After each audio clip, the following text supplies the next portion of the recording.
You are watching Max Media London. আগামী জাতীয় সংসদ নির্বাচনকে সামনে রেখে বিএনপির সঙ্গে সংলাপের সম্ভাবনা প্রকারান্তরে নাকচ করে দিয়েছেন প্রধানমন্ত্রী ও আওয়ামী লীগ সভাপতি শেখ হাসিনা। বিগত নির্বাচনের আগে অনুষ্ঠিত সংলাপের ফলাফল ও খালেদা জিয়ার ছেলে মারা গেলে বাসায় ঢুকতে না দেওয়ার প্রসঙ্গ টেনে সরকার প্রধান বলেন, সংলাপ কার সঙ্গে করব? ওদের সঙ্গে আবার কিসের বৈঠক? আর কিসের কি? এত অপমানের পর তাদের সঙ্গে আবার কিসের বৈঠক? যারা এইটুকু ভদ্রতা জানে না তাদের সঙ্গে বৈঠকের কি আছে? কাতারে 5 দিনের রাষ্ট্রীয় সফর নিয়ে সোমবার গণভবনে এক সংবাদ সম্মেলনের আয়োজন করা হয়। এতে সিনিয়র সাংবাদিক মঞ্জুরুল আহসান বুলবুলের এক প্রশ্নের জবাবে এসব কথা বলেন প্রধানমন্ত্রী। কাতারের আমির Sheikh Tamim bin Hamad bin Khalifa Al Thani এবং জাতিসংঘের মহাসচিব অ্যান্তোনিও গুতেরেসের আমন্ত্রণে গত 4 থেকে 8 মার্চ এই সফর করেন তিনি।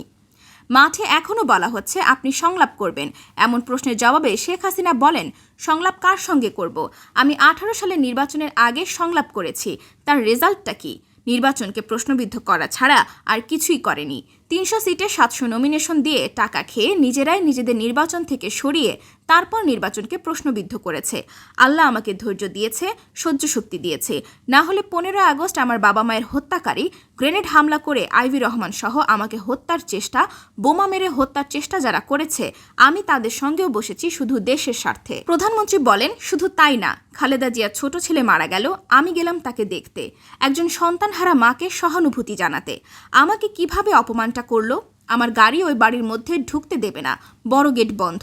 টেলিফোন করে সময় নেওয়া হয়েছে যে আমি ওই সময় আসব, তারপরও সে গাড়ি বন্ধ করলো, কারণ আমি তখন অলরেডি চলে গেছি।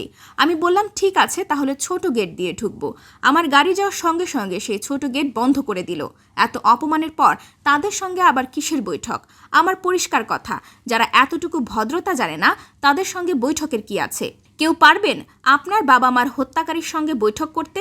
আপনাকে কেউ যদি এভাবে অপমান করে আপনারা পারবেন? কে পারবে? যেটুকু সহ্য করেছি শুধু দেশের স্বার্থে, জনগণের স্বার্থে, নিজের স্বার্থে না। এটা তো প্রমাণিত বাংলাদেশের মানুষের জন্য।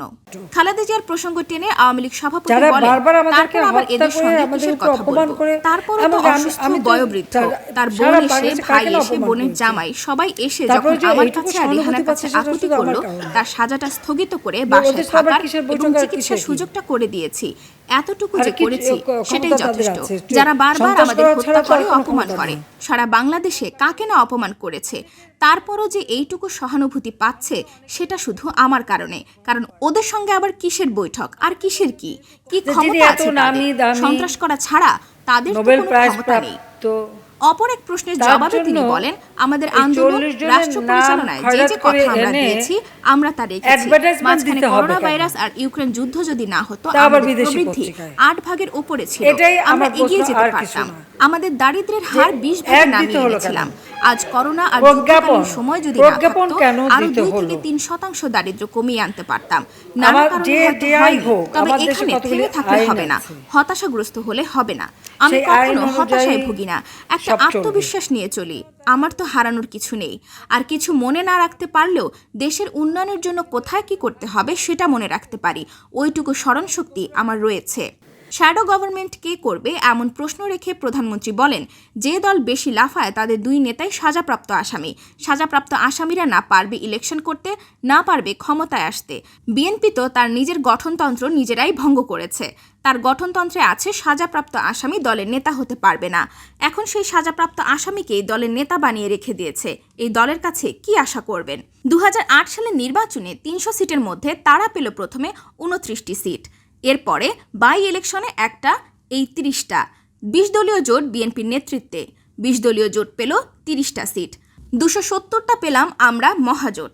2008-এর নির্বাচন, যেটা সব থেকে অবাধ নিরপেক্ষ নির্বাচন, সেই নির্বাচনে যখন তাদের এই দুরবস্থা, এখন তো আমরা অন্তত কাজ করে মানুষের আস্থা অর্জন করতে পেরেছি।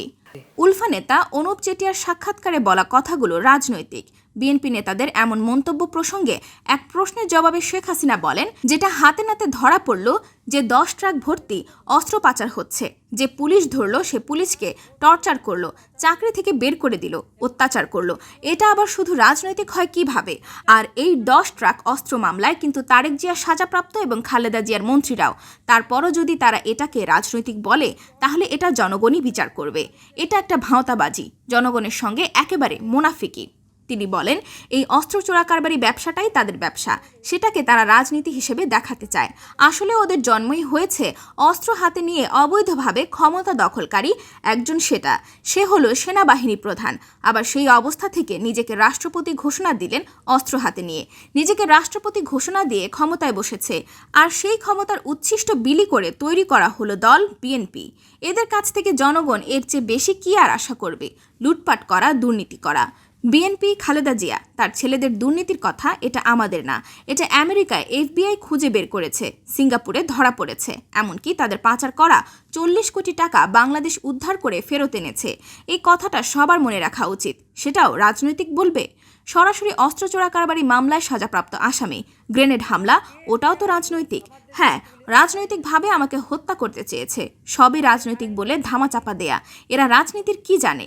রাজনৈতিকভাবে এদের জন্ম না তো, জন্ম তো অস্ত্র হাতে নিয়ে অবৈধভাবে ক্ষমতা দখলকারীর হাতে। সেটা মনে রাখলেই চলবে। ওদের কাছে জনগণ কিছু আশা করতে পারে না।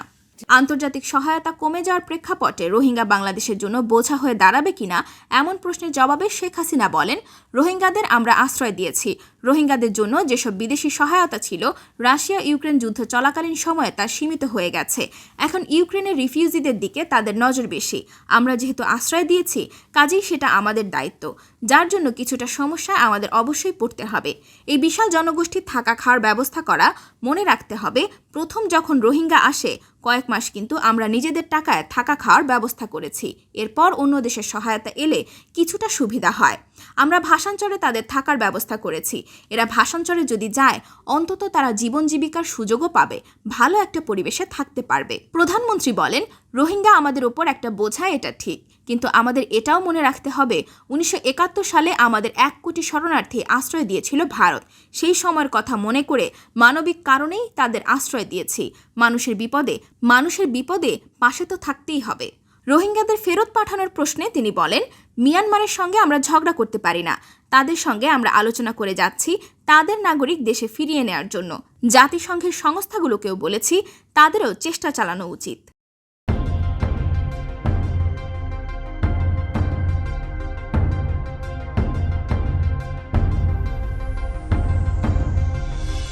This is Max Media London.